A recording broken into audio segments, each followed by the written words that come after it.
વિસાવદર પેટા ચૂંટણીનો જંગ જામશે. પ્રદેશ ભાજપ ઉપાધ્યક્ષ સાથે ઝી 24 કલાકે કરી વાત. હર્ષદ રીબડિયા અને જવાહર ચાવડા પ્રચાર કરી રહ્યા છે. ગોપાલ ઇટાલિયા પર ભરત બોઘરાએ પ્રહાર કર્યો. કિરીટ પટેલ પર લાગેલા ઉચાપતના આરોપો નકાર્યા. જંગી બહુમતીથી ભાજપના ઉમેદવાર ચૂંટણી જીતશે તેવું પણ તેમણે નિવેદન આપ્યું છે.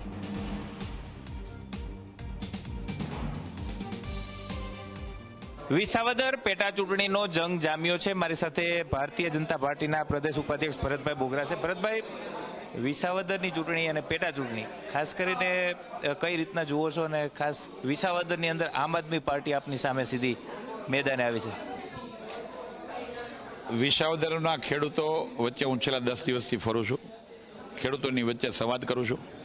મને વિશ્વાસ છે કે ખેડૂતોની અંદર જે પ્રકારે એક બાજુ છેલ્લા 10 વર્ષમાં દિલ્હીમાં જે પ્રકારે ગુબારાઓ ચલાવી, મીમ્સ ચલાવીને લોકોને ગુમરાહ કરીને સત્તા પર આવેલી પાર્ટી એના આગેવાનો છે, બીજી બાજુ છેલ્લા 30 વર્ષમાં ગુજરાતમાં સ્થિર શાસન, ગુજરાતમાં ખેડૂતો માટેના ઐતિહાસિક નિર્ણયો એ લેનારી ભારતીય જનતા પાર્ટી નરેન્દ્રભાઈ મોદીના નેતૃત્વની ટીમ છે. હું ચોક્કસપણે કહીશ કે ખેડૂતો માટે 1995 પહેલા જે ખેડૂતોની સૌરાષ્ટ્રની સ્થિતિ હતી, ખેડૂતોની સીમ ચોરી થતી હતી, વીજળી મળતી નહોતી, પાણી નહોતું મળતું, એ પરિસ્થિતિથી કંટાળીને ગુજરાતના ખેડૂતોએ નક્કી કર્યું કે આપણે સત્તા પરિવર્તન કરવું છે. ભારતીય જનતા પાર્ટીની પહેલી સરકાર 95માં આવી, ત્યારથી 30 વર્ષ સુધી ગુજરાતના ખેડૂતોએ ભાજપને આશીર્વાદ આપ્યા છે. ખેડૂતો માટે જોઈએ પાણી, વિસાવદર અને ભેસાણ સુધી નર્મદાનું પાણી પહોંચી ગયું છે. આવનારા દિવસોમાં ગામડામાં પણ પાણી મળવાનું છે. ચોક્કસપણે હર્ષદભાઈ રીબડિયા નારાજ છે જ નહીં.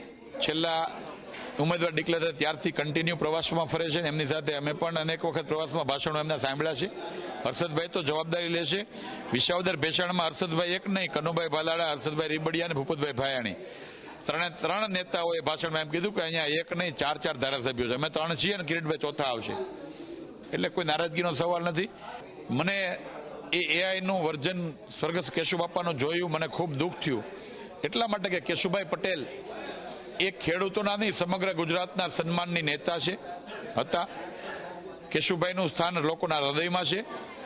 આવા દિગ્ગજ નેતા માટે આ પ્રકારનું એઆઈનું દુરુપયોગ કરીને આ પ્રકારે મીમ્સ બનાવવું કે આ પ્રકારે વાયરલ કરવું એ ખૂબ જ દુઃખદ ઘટના છે. કેશુભાઈ પટેલનું અપમાન છે. હું તો એમ કહું છું કેશુભાઈ પટેલનું નહીં, સમગ્ર ખેડૂત જગતનું અપમાન છે. કિરીટ પટેલ 2022માં બેંકમાં ચેરમેન બન્યા ત્યારે બેંક નુકસાની કરતી હતી. એમણે એક મંડળીનું ઓડિટ કરાવ્યું. ઓડિટના અંતે 9 જેટલી મંડળીઓમાં ગેરરીતિ આવી. એની ઉપર પોલીસ કેસ ને પોલીસ કાર્યવાહી કરાવવા માટેનું કિરીટ પટેલે નક્કી કર્યું ને એ મંડળીના મંત્રીઓને જેલમાં નાખ્યા. ખેડૂતો સાથે કેટલી છેતરપિંડી થઈ છે, કેટલો અન્યાય થયો છે, ઉચાપત થઈ છે, એના આંકડાઓ બહાર લેવા. અને ગયા વર્ષે બેંકનો પ્રોફિટ 45 કરોડનો થયો. તમે મને કહો એમાં ખોટું શું કર્યું? હું આપના માધ્યમથી કહું છું, કોઈ પણ વિરોધ પક્ષના લોકોએ બેંકના મુદ્દે કે મંડળીની ગેરરીતિના મુદ્દે ચર્ચા કરવી હોય તો જાહેર મંચ ઉપર ચર્ચા કરવા તૈયાર છીએ અમે. ચોક્કસ જ ભાજપના પ્રદેશ ઉપાધ્યક્ષ ભરતભાઈ બોઘરા હતા. તેમને ગોપાલ ઇટાલિયા અને ભવાઈ સાથે સરખાવ્યા છે ને એટલું જ નહીં, સાથે સાથે વિશ્વાસ પણ વ્યક્ત કર્યો છે કે વિસાવદરની જનતા અને ખેડૂતો છે કે તે ભાજપને મત આપી અને ફરી એક વખત તેમને મુખ્ય પ્રવાહની અંદર જોડશે. કેમેરા પર્સન ઉદય પવાર સાથે ગૌરવ દવે, ઝી મીડિયા, રાજકોટ.